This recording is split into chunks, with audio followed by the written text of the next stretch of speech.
Mapagpalang araw sa ating lahat mga pards. Sumainyo nawa ang kapayapaan. Gagawa tayo ngayon ng isang content na gagamitin natin sa ating Facebook page na facts, tricks, at tips. Ito ay makakatulong sa mga baguhan sa social media na tulad ko.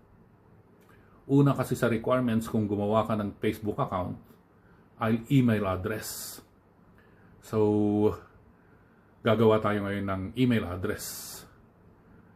Papamagatan ko itong paano gumawa ng email address mula sa Gmail account gamit ang Android cellphone o kaya tablet. Paalala lang kaibigan, mas makakabuti, mas mapapabilis ang paggawa ng email address at maiwasan ang pagkalito kung meron ka nang naisip na username, email address, at password na gagamitin natin dito. So, mag-isip ka na. Then, panoorin mo to. Let's go mga pards!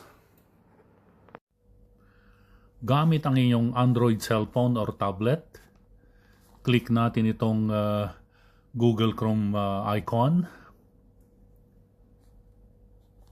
Pagkatapos nito,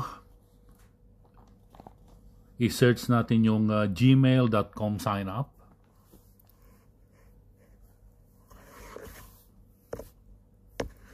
I-click natin itong create new email account. Tapos piliin natin yung for my personal use. Tapos ilagay na natin yung pangalan ng ating account. Iyan yung makikita natin sa profile. Fill upan lang natin itong mga basic information na birthday, tapos yung gender. Tapos tap natin yung next. Ilagay natin ngayon yung email address na gusto natin. Nag-customize ako dito para maipasok ko yung gusto kong email. So, click ko yung create your own. Tapos, tap mo yung next. Ilagay mo na yung password na gusto mo. Para secure at walang makakapagbukas kundi ikaw lang. Tapos, tap mo yung next. Ni-skip ko na yan. Tapos, tinap ko ulit yung next. Dito binibigyan tayo ng option na i-review natin pero in-skip ko na yan. Makikita natin yung privacy and terms. Pagkatapos mong basahin lahat yan para malaman ng mga lituntunin, tap mo yung agree. Yun na. Nakagawa na tayo ng bagong email natin mga pards. Ayan. May email address ka na.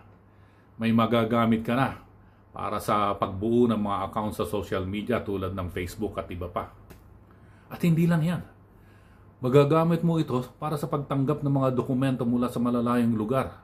Kakilala mo man o hindi, basta binigay mo yung email na yan at ipinadala yung mga dokumento na kailangan ipadala sa iyo, siguradong matatanggap mo yan. Malaking pakinabang yan.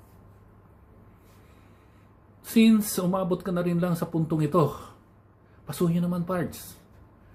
Paki-comment naman kung saang lugar ka nanonood sa aking video para malaman ko kung hanggang saan nakakarating ang mga ginagawa ko. Kung sa tingin mo pakikinabangan mo ang mga videong tulad nito, like, subscribe and follow mo ako para sa mas marami pang mga facts, tricks, and tips na magagamit mo sa social media. At kung sa tingin mo makakatulong din ito sa iyong mga kaibigan, share mo na rin para mas marami tayong matutulungan. Okay nga Rod, maraming salamat sa inyong panonood mga pards. Muli, may God bless us all.